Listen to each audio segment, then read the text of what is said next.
Vous vous tournez vers la parole de Dieu, ça sera le livre des Nombres, le chapitre 13.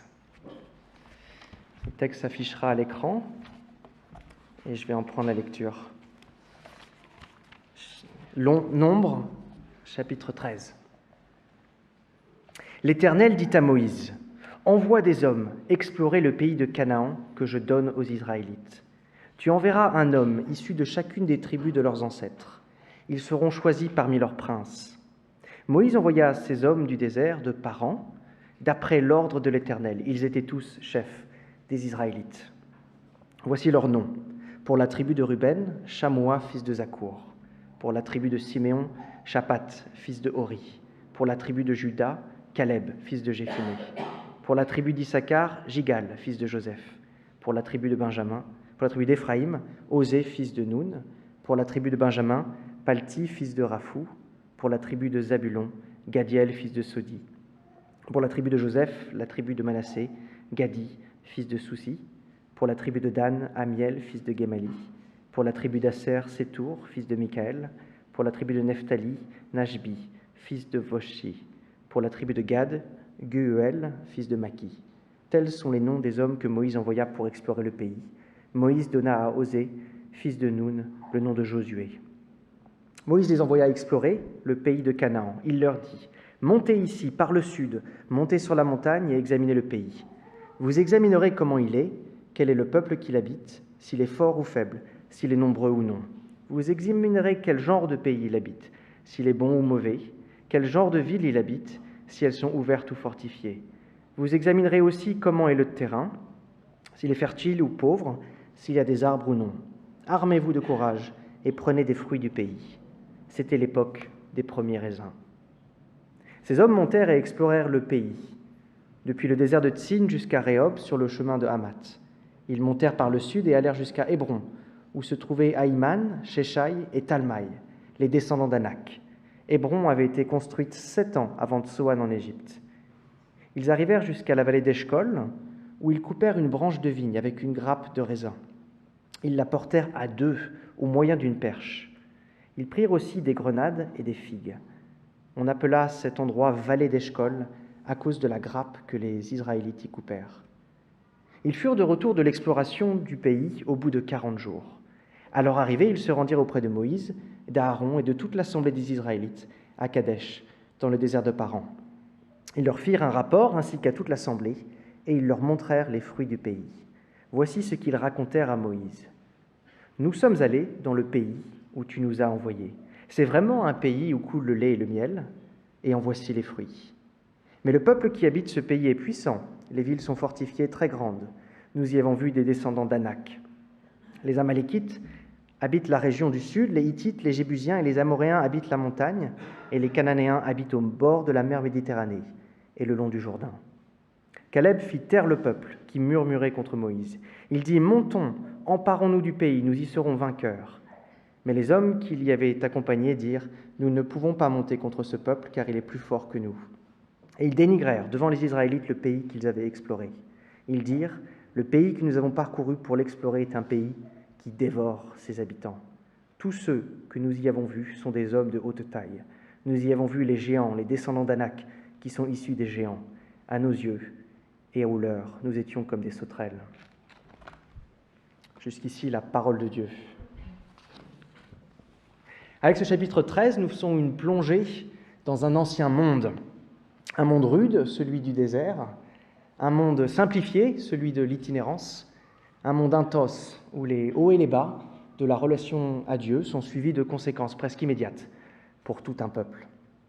Vous pensez peut-être n'avoir pas été préparé à ce genre d'immersion dans un ancien monde en ce dimanche de mai. Mais je suis persuadé que vous y trouverez vos marques très vite. Et ceci parce qu'au-delà du contexte historique, l'aventure qui se vivait autrefois renvoie à l'aventure que vit encore chaque chrétien parmi nous. Sur sa fin, l'Ancien Testament évoque en effet un nouvel exode, notamment sous la plume du prophète Ésaïe. Parler d'un nouvel exode, c'est renvoyer à un premier exode. Une grande aventure au cours de laquelle ce chapitre 13 trouve sa place. Ce premier exode, sorti d'Égypte et marche jusqu'à la terre de Canaan, est le prototype de l'Exode, prototype d'un passage d'un monde à un autre monde, au-delà. D'un prototype à sa réalité ultime, les défis sous-jacents sont souvent les mêmes, ils n'ont rien perdu de leur pertinence. Et ça vaut pour le défi que va nous poser notre texte. Croire que Dieu veut et va achever ce qu'il a commencé avec son peuple. Voilà comment ce défi se reformule pour nous, il me semble. Est-ce que oui ou non, une terre promise nous concerne? Autrement dit, est-ce qu'elle est à notre portée? Est-ce qu'elle doit nous occuper tout à fait? Est-ce qu'elle doit bien rester dans notre radar? Est-ce que oui ou non, une terre promise nous concerne? Tant que cette question est en suspens, tant qu'elle sollicite de nous la foi, nous voilà renvoyés aux moyens que Dieu aurait pu vouloir laisser à son peuple pour ce temps d'attente, notamment le Nouveau Testament qui a été rédigé, ou au moins autorisé, par les apôtres. Par rapport au défi que je viens de mentionner, que sommes-nous censés faire de ce Nouveau Testament? Comment l'employer? Et je voudrais procéder en 3 temps ce matin, faire d'abord 2 grandes observations, assez brièvement, puis relever une grande implication et en tirer les conséquences. Première observation.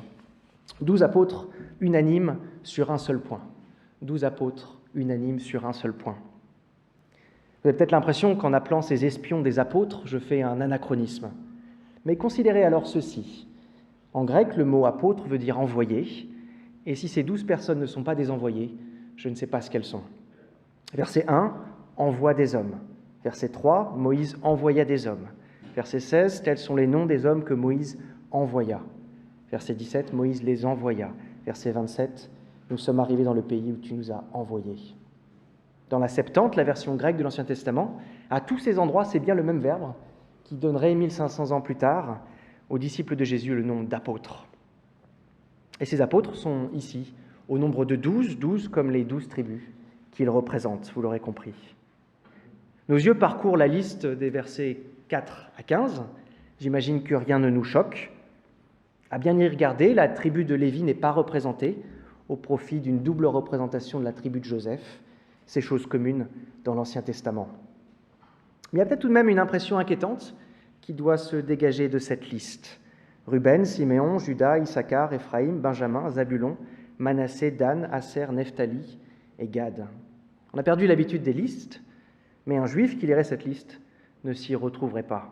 Cet ordre ne correspond à aucune séquence connue, cet ordre ne sera pas utilisé par la suite, ni même avant. Ce n'est pas un ordre qui s'expliquerait à partir des 4 mères des fils de Jacob, comme c'est le cas au chapitre 1 des Nombres. Ce n'est pas non plus l'ordre de marche des tribus qu'on voit au chapitre 2, au chapitre 7, au chapitre 10 du livre. Enfin et surtout, dans cette liste, certaines des tribus qui vont toujours par 2 sont ici dispersées. Et ceux d'entre vous qui ont accompagné des sorties scolaires savent que ce genre de détail a de l'importance.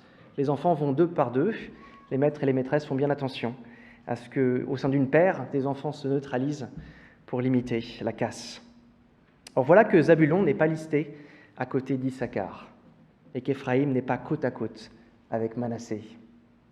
Il y a donc bien 12 tribus, mais en quelque sorte le tirage est dans le désordre. Qu'est-ce que ça veut dire? Eh bien, il me semble que ce désordre suggère d'emblée la discorde qui caractérise ce groupe.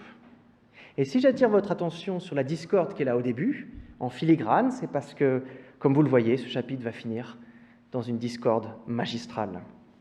De la discorde au début et à la fin, mais justement au milieu de cette désunion, par contraste, il y a un moment d'unité nationale, un moment où les 12 apôtres ne parlent que d'une voix, un moment d'unanimité remarquable dès lors. Écoutez à nouveau les versets 26 et 27. À leur arrivée, ils se rendirent auprès de Moïse, d'Aaron et de toute l'assemblée des Israélites à Kadesh, dans le désert de Paran. Ils leur firent un rapport ainsi qu'à toute l'assemblée, et ils leur montrèrent les fruits du pays. Voici ce qu'ils racontèrent à Moïse. Nous sommes allés dans le pays où tu nous as envoyés. C'est vraiment un pays où coule le lait et le miel, et en voici les fruits. Rapport unanime, le pays est bon. Ils ne peuvent pas dire autre chose, les fruits sont là, leurs langues sont tenues par cette trop belle réalité. Depuis l'Égypte, Moïse avait vendu du rêve aux Israélites, il leur avait rappelé le pays de leur ancêtre Abraham, un pays qui ruisselait de lait et de miel. Eh bien, il se trouve que ce n'est pas du rêve. Voilà que le pays en question existe et qu'il est excellent. Preuve à l'appui avec cette grappe de raisins gigantesque. Voilà que la terre promise saute enfin aux yeux du peuple, grandeur nature. Ça aurait pu être un de ces moments où tout un peuple est bouleversé. Pensez à ces explorateurs des 15e et 16e siècles, Christophe Colomb, Vasco de Gama, Magellan. Ils ont ouvert des horizons nouveaux. Ces mondes qui étaient jusque-là fantasmés ont été validés par leurs expéditions. Des étincelles ont été allumées dans la vieille Europe. Rien ne serait plus pareil ensuite. Mais ici, ce qui devait faire l'effet d'une bombe allait vite faire pchit. Au verset 32, 11 apôtres vont donc changer leur version initiale et se mettre à décrier la bonté du pays. C'est un pays qui dévore ses habitants. Mais pour ce qui nous concerne ce matin, c'est trop tard. La vérité a jailli. La terre promise est bonne, et c'est dit par la bouche de mécréants. Or, quand une parole aussi favorable est trouvée dans la bouche d'un adversaire, elle est d'autant plus véridique. 12 apôtres unanimes sur un seul point. Cette terre promise est bonne. Vous vous demandez peut-être quelle différence cette unanimité pourrait bien nous faire. Nous y reviendrons dans un troisième temps. Mais je vous propose d'abord une seconde observation sur notre texte. Un apôtre pas comme les 11 autres. Un apôtre pas comme les 11 autres. Écoutez les versets 30 et 31. Caleb essaya de faire taire le peuple qui commençait à s'en prendre à Moïse. Il lui dit « Allons-y, faisons la conquête de ce pays, car nous en sommes vraiment capables. » Mais les hommes qui l'avaient accompagné disaient « Nous ne sommes pas en mesure d'attaquer ce peuple. » Caleb se distingue de tous les autres. Caleb seul contre tous, à 1 contre 11. Pourquoi pas? Sauf qu'au verset 16, on apprend que le Osée, qui représente Éphraïm au verset 8, n'est nul autre que Josué, le successeur de Moïse, celui qui peut-être aura ses mains dans la rédaction ou la finalisation du livre des Nombres. Et on sait par ailleurs au chapitre 14 que Josué est dans le bon camp, du côté de Caleb. Pourquoi le texte du chapitre 13 ne le dirait pas? Ça aurait permis de lisser la lecture d'un chapitre à un autre. Ça aurait mis en valeur la parole de 2 témoins. Mais non, Caleb seul. Et je suis arrivé à la conviction que dans la providence de Dieu, cette omission de Josué a beaucoup de sens. Elle met le projecteur sur Caleb dans une situation de 1 contre 11. Qui est-il donc, cet apôtre, pas comme les 11 autres? Le verset 6 nous dit qu'il est fils de Jéphuné. D'autres passages précisent que ce Jéphuné est un Kénizien, c'est-à-dire un descendant d'Ésaü, parfois appelé aussi Édom. Caleb ne descend pas de Jacob. Comment se fait-il alors qu'il représente la tribu de Juda? Sans doute qu'à un moment en Égypte, cet Édomite aura été intégré au peuple et même à la tribu de Juda en particulier. Tout de même, au milieu de ces princes, ça lui fait un drôle de pédigré. Caleb, c'est un peu celui dont on se demande ce qu'il fait là, dans la liste. Il est celui qu'on attend le moins au rendez-vous de la fidélité envers le Dieu d'Israël. Et c'est lui seul qui sera le témoin fidèle jusqu'au bout. À 1 contre 11, apparemment. Sa fidélité ici lui vaudra d'hériter, quelques décennies plus tard, une région, la région d'Hébron, pour lui et les siens.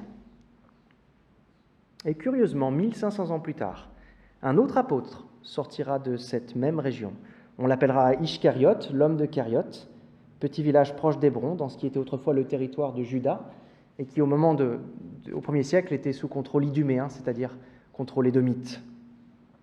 Figurez-vous que ce Judas Ishkariot sera le seul disciple de Jésus qui sera judéen, le seul au pédigré irréprochable en quelque sorte, pas un Galiléen. Par son ascendance, Judas serait celui qu'on attend le plus au rendez-vous. Et ce serait lui qui se distinguerait par sa traîtrise. Caleb, Judas, 2 judéo-édomites qui se démarquent, mais inversement bien sûr, à 1500 ans d'écart. L'un dans un 1 contre 11 et l'autre dans un 11 contre 1. Coïncidence? À titre personnel, c'est ce genre de correspondance qui me stimule encore et toujours à ouvrir la Bible, et notamment l'Ancien Testament, en grand. Assurer qu'il y a et qu'il y aura toujours plus dans l'Écriture que ce que j'y vois présentement.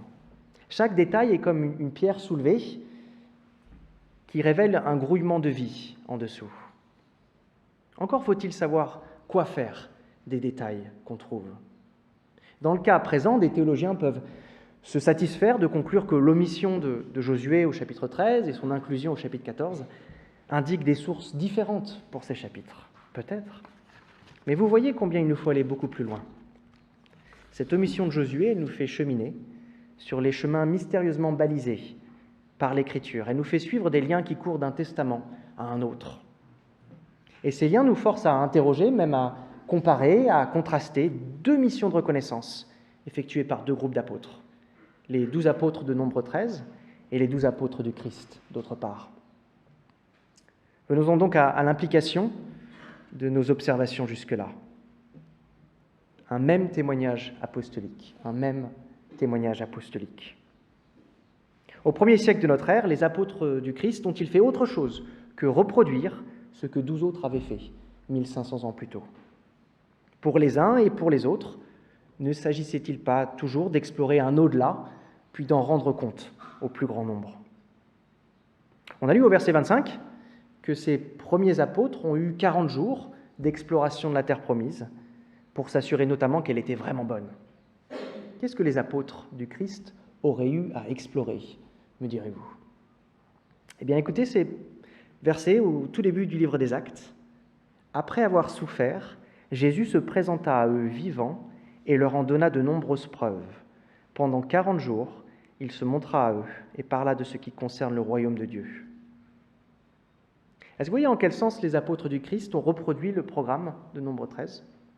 À leur tour, 40 jours passés en reconnaissance, à reconnaître le Christ ressuscité, à le toucher, à le tâter, à l'écouter. À son contact, ils ont pu s'assurer que la nouvelle création qu'il inaugurait sur sa personne était vraiment bonne. Et dès qu'on commence à envisager qu'il puisse y avoir une correspondance extraordinaire entre deux missions de reconnaissance à 1500 ans d'écart, les détails curieux de ce chapitre 13 s'expliquent merveilleusement. Prenez ce détail qui vous a peut-être surpris à la lecture.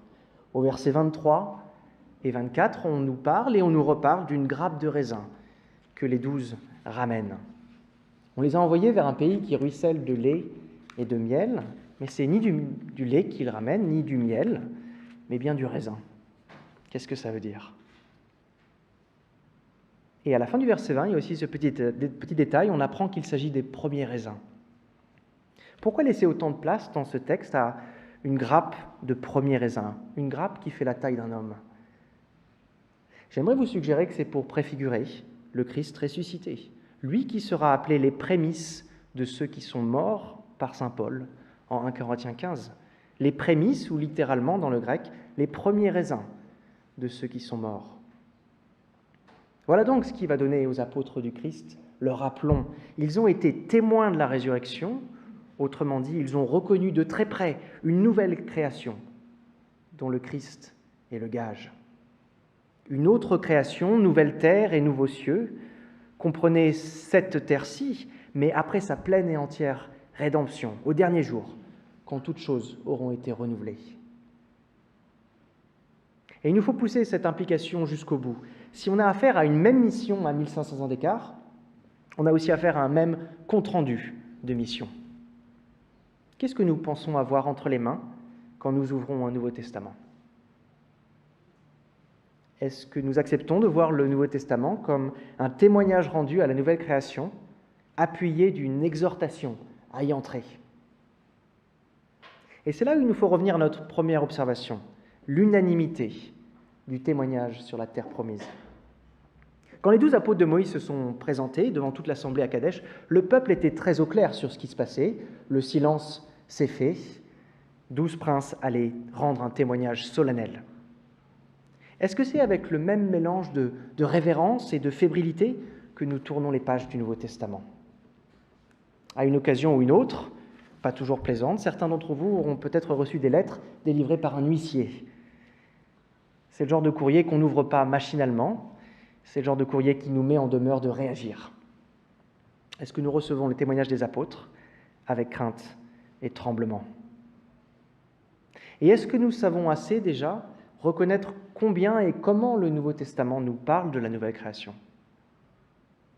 Peut-être gagnerait-on à redécouvrir ces anciens cantiques qui parlaient de traverser du désert, d'entrer en Canaan. C'était leur façon d'évoquer cette nouvelle création, au-delà de la mort et dans laquelle il nous faut encore entrer. Peut-être gagnerait-on à redécouvrir les grands récits de l'Ancien Testament, sauf à quoi notre lecture du Nouveau Testament perd en richesse, elle perd en allusion, au point, s'il était possible, de nous faire lire le Nouveau Testament comme un traité d'éthique. Prenez une personne qui se rendrait au cinéma, qui voudrait brûler les étapes pour rejoindre son fauteuil au plus vite. Le film commence. Tiens, l'image est floue. Ce n'est pas chouette, mais il y a quand même une bande-son, et on est bien élevé, alors on reste assis jusqu'au bout. Et c'est seulement quand la lumière se rallume qu'on se rend compte que tous nos voisins avaient des lunettes spéciales. Il s'agissait d'un film en 3D. Une pareille séance nous passerait largement au-dessus.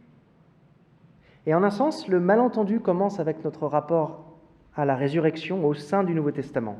Est-ce que nous voyons son importance au sein du corpus ? Est-ce que nous la laissons nous parler, nous toucher, nous subjuguer ?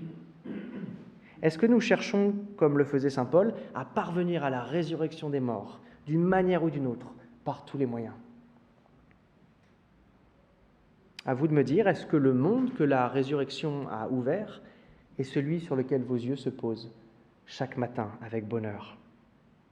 Est-ce que vos aspirations prennent leur essor vers cette nouvelle création, ou est-ce qu'elles se répandent surtout sur cette terre-ci ? Je ne serais pas étonné qu'on se dise que finalement, la résurrection, on verra ça de plus près, quand on y arrivera nous-mêmes, chaque chose en son temps. On rapporte que l'empereur Charles Quint, au milieu du XVIe siècle, aurait interrogé un de ses généraux à propos d'une éclipse solaire qui avait eu lieu pendant la bataille que conduisait ce général. Le général menait donc les troupes impériales à la victoire. Bonne nouvelle. Question de Charles Quint, à quoi est-ce que ça ressemblait de vivre cette éclipse au milieu d'une bataille ? Et le duc d'Albe aurait répondu ceci à Charles Quint. « J'avais trop à faire ici-bas pour lever les yeux au ciel. J'avais trop à faire ici-bas pour lever les yeux au ciel. » Et on a tous beaucoup à faire ici-bas, s'occuper de sa maisonnée, s'assurer qu'on est bien placé pour la prochaine promotion, gérer ses investissements, garder le contact avec ses connaissances, prendre part à une maraude, et j'en passe. J'avais trop à faire ici-bas pour lever les yeux au ciel. Le hic, c'est que l'initiative d'une reconnaissance préalable, elle est d'importance, elle vient de Dieu lui-même, au verset 1. Et il en ira de même avec les apôtres du Christ. Leur mission de reconnaissance sera commanditée, orchestrée, suivie. Pourquoi ? Vous et moi, on pense peut-être que leur drôle d'expérience de 40 jours auprès d'un ressuscité, elle n'a pas beaucoup de sens, on n'en voit pas la stricte nécessité. Mais est-ce que Dieu ne sait pas mieux que nous de quelles ressources nous avons besoin pour nous accrocher ? Pour ramener l'emphase que les apôtres vont ensuite mettre dans leurs écrits et dans leur vision du monde, ils avaient tant besoin de ces 40 jours, et nous aussi après eux. Alors certes, on peut négliger la nouvelle création en lisant le Nouveau Testament, soit qu'on ne veuille pas trop la voir, soit qu'on ne sache pas qu'on est censé la voir. Il est possible en effet que le passage des siècles soit venu encrouter le témoignage apostolique, l'arrimer sur cette seule terre. Et alors il nous faut être reconnaissant que ce chapitre 13 du livre des Nombres remette le sujet à l'ordre du jour. Est-ce qu'on se sent concerné par la nouvelle création ? Ou est-ce que, comme le plus grand nombre de nos contemporains, on continue de s'absorber dans cette création-ci, au sein de laquelle il y a tant de choses, même tant de bonnes choses à faire ? Ce qu'on va retirer du Nouveau Testament, dans ce cas-là, est assez pragmatique. Ce sont les valeurs chrétiennes, l'amour, le pardon, le vivre ensemble. Mais peut-être ne faut-il pas s'étonner alors que la lecture du Nouveau Testament ne nous excite pas plus que cela. Ce corpus n'est peut-être pas là d'abord pour m'aider à vivre droitement, maintenant. Il est peut-être là pour me préparer, me présenter un autre monde. 40 jours ont été donnés aux apôtres du Christ pour que leur témoignage soit un bon dépôt, unanimement attesté, autour duquel on se positionne, concerné ou pas concerné. Et l'unanimité du témoignage, elle importe justement parce qu'elle permet en creux de mettre le doigt sur ce qui pose problème. Le problème, ce n'est pas est-ce que cette terre promise existe bien, c'est est-ce qu'elle nous concerne, nous aussi. Plus je réfléchis en effet, et plus il me semble que la foi ne porte pas tant sur le fait que le Christ soit bel et bien ressuscité. Ça, c'est un fait attesté selon les standards historiques, aussi incontournable qu'une grappe de raisin gigantesque posée à nos pieds. Par contre, le grand défi de la foi, c'est à partir de cette résurrection-là, de nous croire concernés pour la suite, si suite il y a. Jésus ressuscité, pourquoi pas, peut-être, sans doute, très bien pour lui. Par contre, en quoi est-ce que ça peut bien me concerner ? Remarquez au passage que toutes les époques ont eu la conviction d'un au-delà, mais ce n'est pas facile pour autant d'y frayer son chemin, d'y trouver sa place. Et même notre époque, qui serait passée à autre chose, se trahit ici ou là. Nos poèmes évoquent entre les lignes cet au-delà. Nos rêveries personnelles nous emmènent vers un au-delà. Les grandes idéologies des derniers siècles montrent nos tâtonnements incessants autour du monde nouveau, un monde où la justice habitera. On sait tous confusément qu'un autre monde est possible. Il existe quelque part, mais où existe-t-il donc, que personne n'arrive à mettre le doigt dessus ? Entre-temps, on tâtonne ici et là, alors même que la résurrection du Christ est venue lever toutes les spéculations et jeter le pavé dans la mare, comme cette grappe de raisin inespérée jetée au sol 1500 ans plus tôt, terre en vue. Confrontés aux faits, confrontés à cette grappe, 11 apôtres et presque tout un peuple avec eux n'ont pas voulu croire que la terre à laquelle la grappe renvoyait pouvait les concerner encore. Ils étaient prêts à passer à autre chose.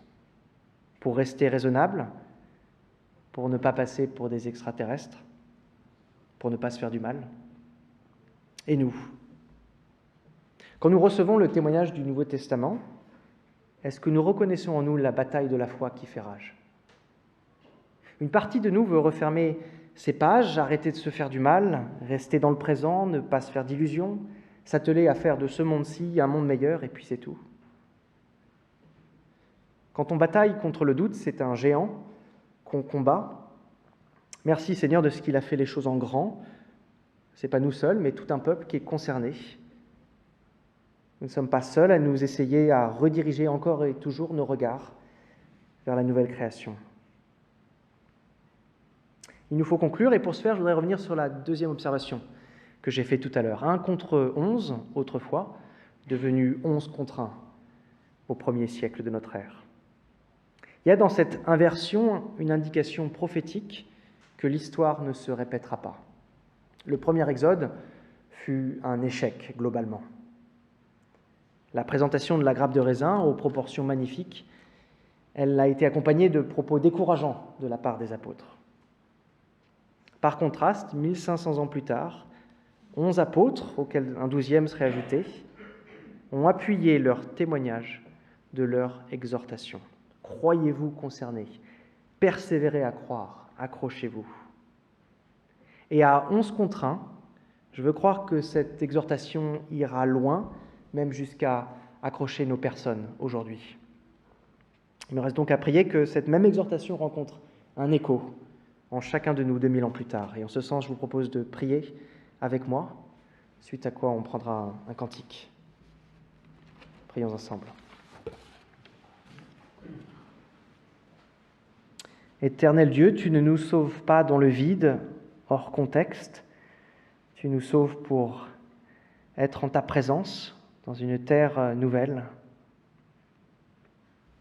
Tu sais mieux que nous ce qui vient se mettre en travers de notre vision, ce qui nous arrime ici-bas et nous empêche de nous envoler. Protège-nous de nous-mêmes, de notre fébrilité, de nos doutes. Sensibilise-nous à nouveau à l'accent que les apôtres mettent sur la résurrection, à l'importance d'y parvenir par tous les moyens. Sensibilise-nous en définitive à cette nouvelle création qui a été entrevue autrefois en la personne du Christ ressuscité. Donne-nous de recevoir avec solennité, avec bonheur, les écrits apostoliques qui en rendent témoignage. Donne-nous de nous accrocher par la foi. Et ainsi, prépare-nous tout au long de notre vie à entrer dans une nouvelle création, au-delà de notre mort. Prions toutes ces choses pour notre bonheur et pour ta gloire. Au nom de Jésus. Amen.